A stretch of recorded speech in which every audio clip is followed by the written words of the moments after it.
Hello dear students. Today we are going to learn use of noun, verb, adjective and preposition in speech and writing. नाम, क्रियापद, क्रियाविशेषण, अव्यय आणि उभयन्वयी अव्यय यांचा बोलण्यातील आणि लिहिण्यातील वापर आज आपण पाहणार आहोत. Write a suitable word from the following words to the sentences. वाक्यात योग्य शब्द घालून वाक्य पूर्ण करा. For example, it is a beautiful house.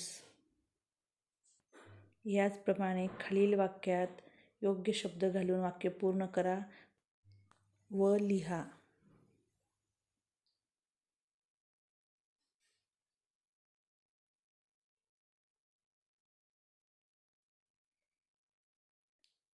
Choose one word or phrase from each shape and make meaningful sentences.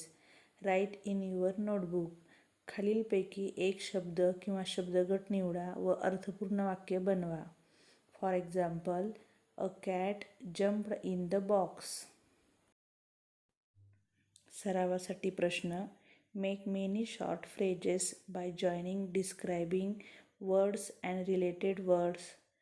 For example, big elephant, beautiful rose. Second question, make many sentences by joining words and phrases. For example, a ball is on the table.